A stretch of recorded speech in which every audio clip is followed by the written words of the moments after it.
it is important that I set the tone for part two of the great relationship deception. This has been our topic of discussion, and I told you in part one that because of your physical beauty, sister, that you are irresistible to most men. A wonderful sister saw that presentation and she asked me, why do I talk to women more so than I talk to men? Well, I talk to women, sister, because God made you more unforgettable to a man than what he made himself. I talk to women because, sister, you have more to do with the success of your relationship than what you give yourself credit for. I told you in part one that just your physical presentation, your eyes, your hair, your lips, your smile, your skin, you are so stunning to look at that most men misperceive a very natural and biological response to your beauty. Sometimes it gets misperceived as love, but it gets deeper than that, sister. The sound of your voice, just the way you move, the way you walk around, you're not even trying. You don't even know that we are paying attention. And even without putting forth any effort at all, just the way you show up, a man does not have any defense to deal with what he just saw. In his mind, he's struggling with whether or not he can actually believe how beautiful you are. And so I talk to women because if you understood what a man has to go through mentally, psychologically, and emotionally just on the sight of you, it would help you to put the whole thing into perspective.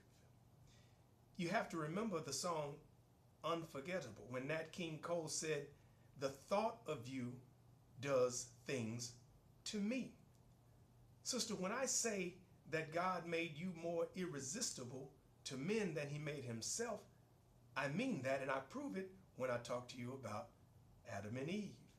Adam was more concerned about what Eve wanted for him than what God wanted for him. Welcome to Hashtag Relationships. Guys, we're talking about the great relationship deception. And I told you that part two was a doozy, so we're going to have to jump right in, but I have to set the tone first for you, my wonderful sister. I told you in part one of your physical beauty. I told you that it could be a tremendous asset or it could serve to be somewhat of a curse.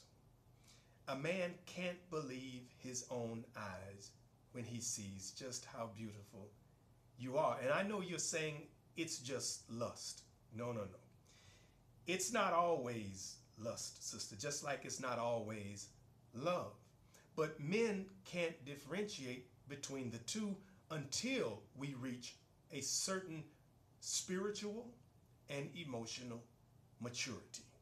And so I told you in part one that I would give you the formula to help you sort out, to help you protect yourself from the great relationship deception.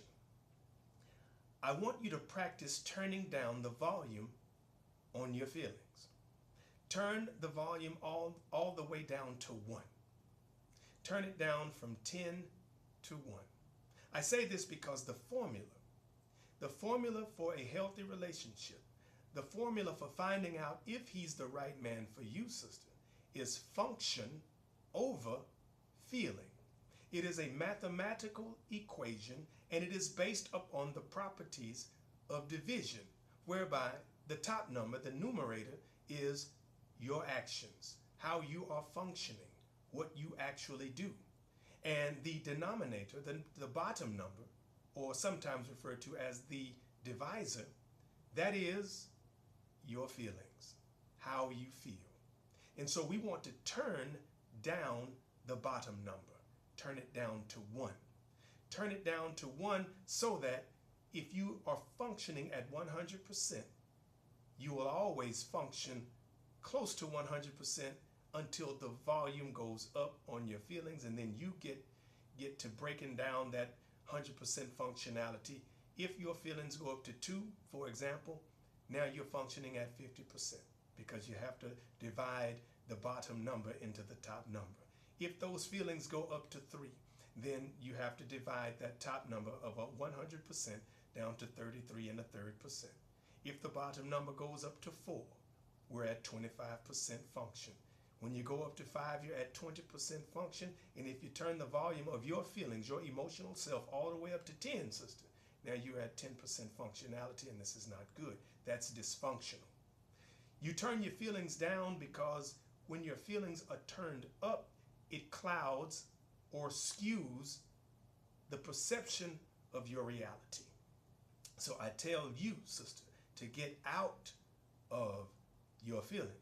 When I use Eve in the Garden of Eden as an example, it wasn't until she got into her feelings that she was able to feel ashamed. When you are in your feelings, sister, you are in your flesh.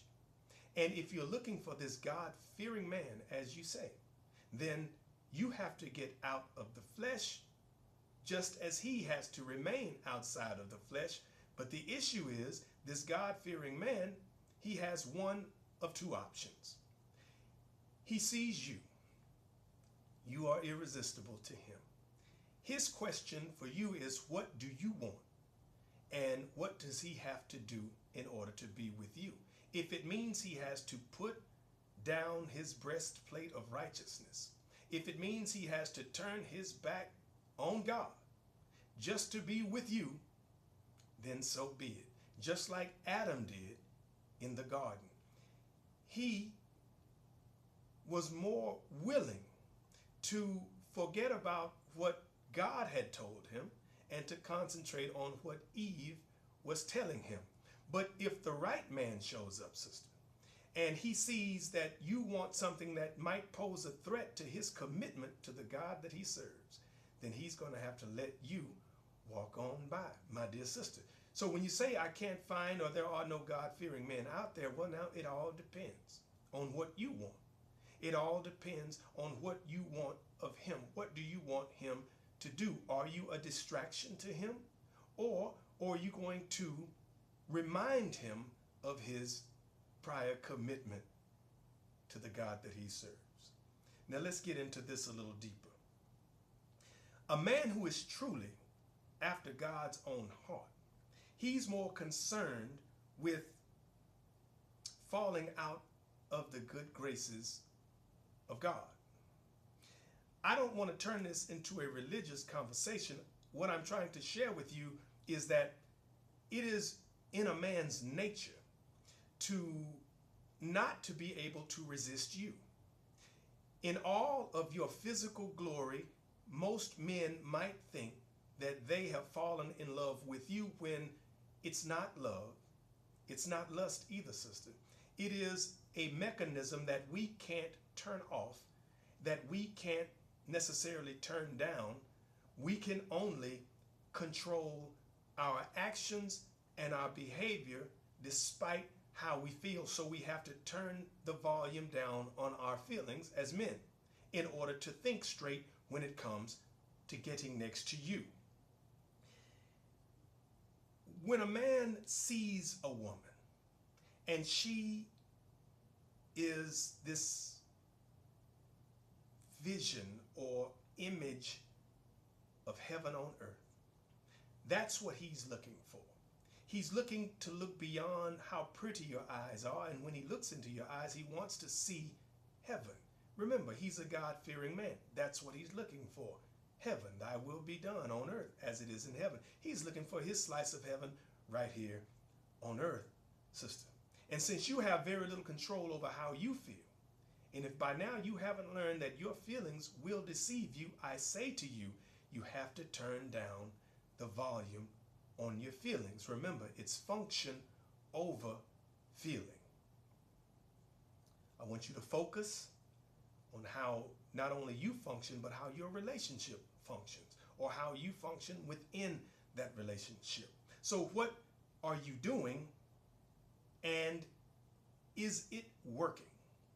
Not how do you feel, but what are you doing, and is that working? This is why I talk to women.